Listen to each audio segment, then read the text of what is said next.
The Myrnohrad front didn't collapse overnight. It cracked, then buckled, and now it's dangerously close to breaking wide open. Over the past few days, drone feeds, frontline videos, and combat reports all began pointing to the same outcome. Russian forces were no longer simply advancing, they were engulfing the entire Pokrovsk-Myrnohrad sector. Ukrainian lifeline roads fell under Russian fire control, armored columns were destroyed on the move, and entire defensive positions were hammered by artillery and glide bombs. And then came the clearest sign of collapse. Hundreds of Ukrainian soldiers surrendering after Russian FPV drones dropped thousands of leaflets over their positions. This is no longer a localized firefight. This is an encirclement in motion, with major consequences for Ukraine and NATO.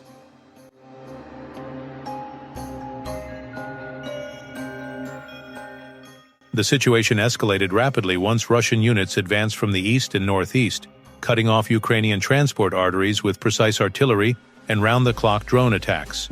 By most military sources, Russian troops have now entered central districts of Myrnohrad. The Pokrovsk-Myrnohrad zone is effectively operationally encircled, with every major lifeline road falling under Russian fire control.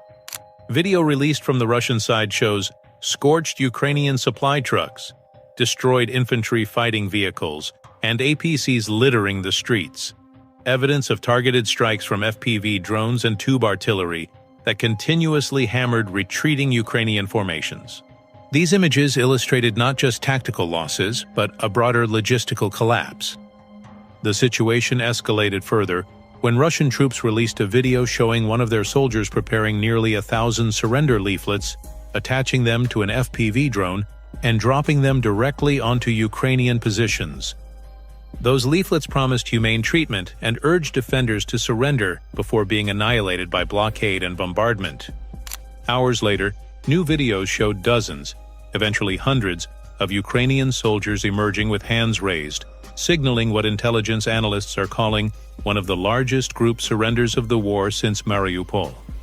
The surrender wave strongly suggests that entire Ukrainian companies, possibly even battalions, were cut off from command links, ran out of ammunition, and determined that further resistance was simply impossible. Meanwhile, on November 25th, another video surfaced showing an avenue in Myrnohrad filled with destroyed Ukrainian vehicles, charred metal, ruptured armor, and scattered equipment. The aftermath of Russian artillery combined with FPV drone saturation. All these events, taken together, illustrate a collapsing defensive pocket progressively squeezed by Russian fire control and territorial gains.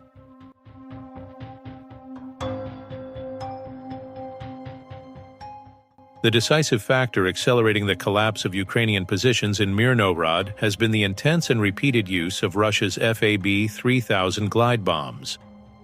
These 3-ton explosives, delivered by Su-34 strike aircraft from distances far outside Ukrainian air defense range, have been used with increasing frequency in the area. On November 10th, a FAB-3000 glide bomb struck a building used by the Ukrainian 38th Separate Marine Brigade. Reconnaissance footage captured the moment of impact. A blinding flash followed by a shockwave so violent that buildings shook across multiple city blocks. The structure housing Ukrainian troops was instantly reduced to airborne debris. The following day, on November 11th, another FAB-3000 glide bomb detonated at a second defensive point belonging to the same brigade, carving a crater so large and deep that Ukrainian engineers described the ground as folding inward. Then on November 16th, Russian troops recorded another massive blast in Myrnohrad, with a fireball visible for kilometers. On November 17th, a multi-story building hosting a significant concentration of AFU personnel was completely obliterated by yet another FAB-3000 glide bomb, leaving no recognizable remains of the structure. And on November 21st, another glide bomb was dropped on what Russian sources described as a high-density Ukrainian troop presence. The resulting shockwave, captured by drones, resembled a small tactical nuclear detonation in sheer visual force. These strikes make clear that Russia maintains undisputed air superiority over this part of Donetsk. Once released, glide bombs are nearly impossible for Ukraine to intercept, and their destructive radius allows Russia to eliminate fortified positions, troop shelters, and underground facilities in seconds. In Myrnohrad, the FAB-3000 has transformed the battlefield, overwhelming Ukrainian defenses and accelerating the encirclement's collapse.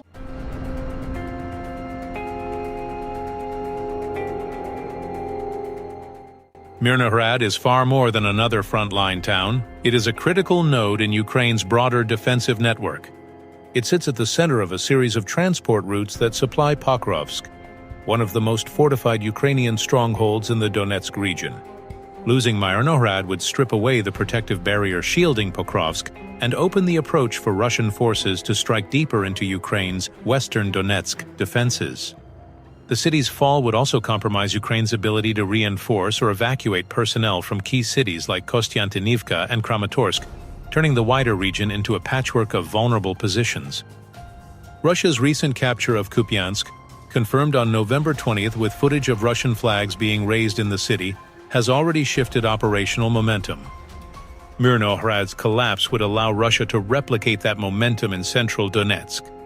For Ukraine, Myrnohrad represents a strategic hinge. Lose it, and the entire western Donetsk front is at risk.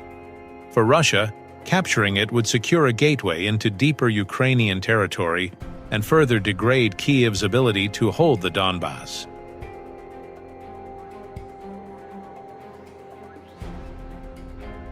At this stage, Russia holds most of the advantages.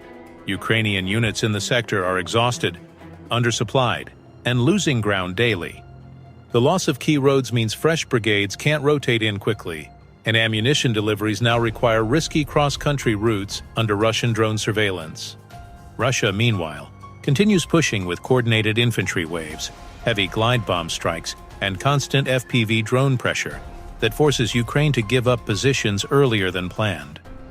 Whether Russia fully captures Myrnohrad depends on two factors: how fast Ukrainian command can stabilize new defensive lines, and whether reinforcements from the east arrive in time. But strategically, the threat is already real.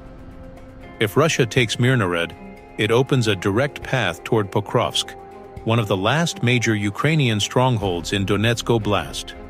Losing it would force Ukraine to reorganize the entire front, stretching already thin manpower even further. For Russia, it would be its biggest territorial gain since Avdiivka, giving them momentum and a stronger negotiating position. In short, Ukraine can still delay the fall of Myrnohrad, but stopping it entirely will require resources they no longer have in abundance. Until now, that's all for today, and thanks for watching.